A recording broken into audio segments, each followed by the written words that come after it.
Hello and welcome to Katrina's Creations. This is the bariatric journey. So this is a monthly update that I do, letting you know how it's going with my bariatric sleeve, what my weight loss is, and all that kind of thing. So I have my cheat sheet here because lots of notes. So first, let me tell you my current stats. Now, up until now, I have not told you what my weight was or anything because I didn't want to admit it. So now that my weight's coming down, I will come out front and tell you what I have actually lost. So my highest weight, which was 6 years ago, I weighed 286 pounds, which was a wake-up call for me because I was only 14 pounds away from hitting 300. So I started on a weight loss plan through my insurance company, through my work, and through that I lost 22 pounds. Over the course of a couple of years, which for me was a big deal because I hadn't lost that much before. I had just steadily gained and I'd lose a little bit and then I'd just keep going up. So that was encouraging to me to at least see it coming down. Then 2020 hit and I was working from home. I was not as active and I put back all but 6 of the pounds. I went back up to 279, and that's where I was last summer when I started this whole journey through the bariatric surgery. So when I started, like I said, I was 279, and by the time they want to see your weight go down constantly as you're working towards your surgery. So by the time I started my liquid diet, which was 10 days before my surgery, I was down to about 272, I think, between 270 and 272. So at that point, I'd lost about 16 pounds from my highest weight. Then at the time of the surgery, so after I had my liquid diet, I lost almost 10 pounds. I was 262 when I went in and had my surgery done. Here's where it gets confusing because I kept looking at the scale and thinking I didn't lose that much. I didn't lose that much. My doctor told me otherwise, so stay to the end when I tell you about my doctor's visit because I'll tell you what happened in between there where my weight went pew and then went back down again. Yeah, so we'll get to that part of it when I talk about my doctor's visit. But anyway, so after the surgery, I was steadily losing, and it is now, well, when I came back from the hospital, I was fed on IVs for a couple of weeks after I came home because I did have complications. I did develop peritonitis, and which is a hole. And so all of the protein shakes that I drank when I came home from the hospital literally dumped into my abdominal cavity and caused a massive infection that almost killed me. They were going to life flight me from my local hospital down to where I had the surgery, except there was a snowstorm that night. So as a result, I went by ambulance. I was there for 2 weeks.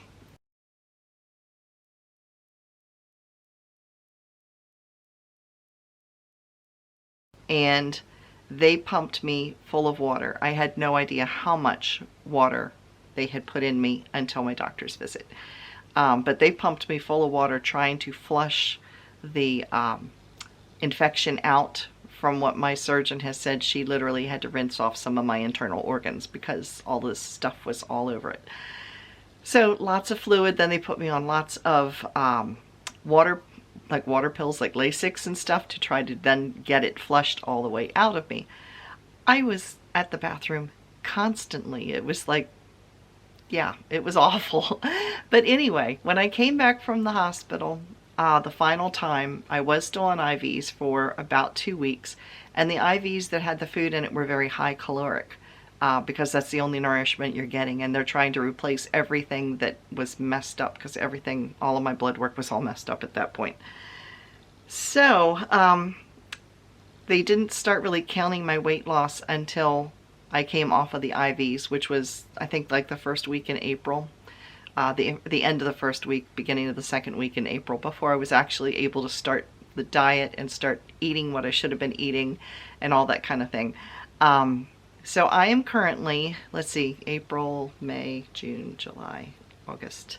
Okay, so I'm giving you the results till the end of August, which would be 5 months well, 4.5, about 4.5 months post-surgery, or post-recovery from when I was able to eat again and the drains came out and all that kind of good stuff.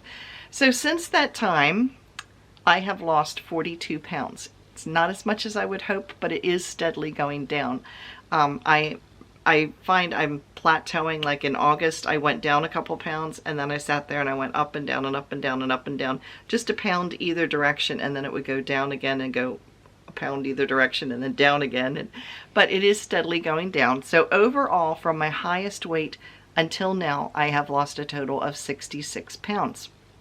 So how are the rest of me? How is the rest of me doing? I still have numbness in these two fingers. Now the numbness was caused when they had to put the IVs in. They were PICC lines. They went in through my neck. I had 2 of them there at one point, and at one point they put one in right here, and when they did, they hit my medial nerve, and the medial nerve has resulted in these 2 fingers being completely numb. The tip of my thumb is a little tingly still. They say this will go away. I certainly hope so, because typing can get interesting. They're not painful. They were painful originally. They just would feel like they were pulsating with pain, but they're not painful anymore, but they are still slightly swollen as well, because some of my rings are real tight on these 2 fingers. So that's what's going on with my hand. And then I kept having a pain in my shoulder here. It started the same time this started, so I didn't know if it was related or not. One doctor says it is, one doctor says it isn't.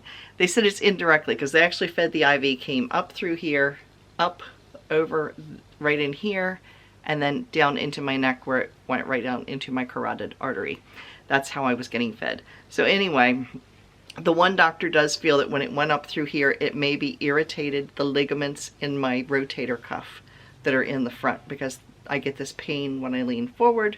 When I tip my shoulder back, the pain goes away. So I am doing physical therapy for that as well. So yeah, I don't know that it's helping any, but they have me doing that.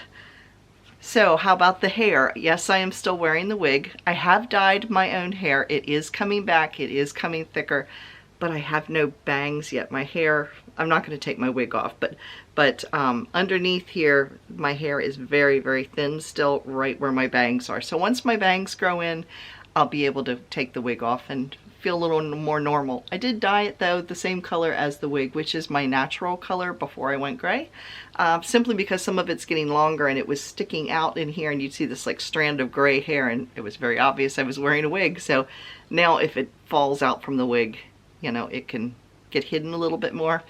And I do know that they make wig covers, and I do have some where you put it over top of your natural hair and then you put the wig on and it holds your natural hair in place a little bit more. But apparently I have a pointy head, because every time I've tried to put it on, not only does it give me a headache, because I can't, even the wig sometimes gives me headache. I don't like elastic around my head. So it not only, like I said, gives me a headache, but it shoots off the top of my head. I had it on one day at work, and underneath my wig, I could feel it slowly doing this until I literally felt it go, pew, and it was stuck in a big ball underneath my wig, and I had to go into the bathroom, take the wig off, take the little thing off, and yeah, I gave up with that. So I just dyed my hair so it's not as noticeable if some of my hair starts sticking out. So I'm going to insert a clip of me modeling what I'm wearing right now, so you can see the weight loss around my neck and, you know, in some of my top, but you can really notice it in my waistline and in my pants, that my pants are loose. I think I'm going to have to get rid of the pants now. So here you can see, you know, my shirt's a little bit big here, but this shirt pretty much, so this pretty much fits, but you can see here, this does not, and they're actually dragging on the ground because my stomach and my bottom aren't taking up as much space. But yeah, it's right here. You can really see a lot, and like right in my neck, things like that. Am I buying a new wardrobe yet? No, because I have not reached my goal. So when I do get some other clothes, I'm going to go shopping at secondhand stores just to hold me with the clothing until I get down to my ideal weight. And I have lots of yarn, so I'm hoping to make lots of sweaters and tops.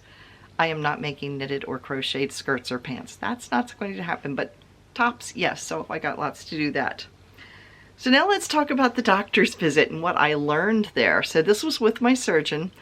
It was the first time she had seen me since I went home the beginning of April. She was very happy with my weight loss.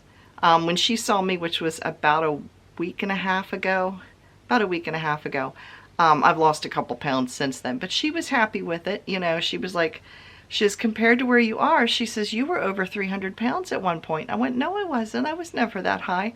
She goes, oh, yes, you were. I know it's in the notes someplace.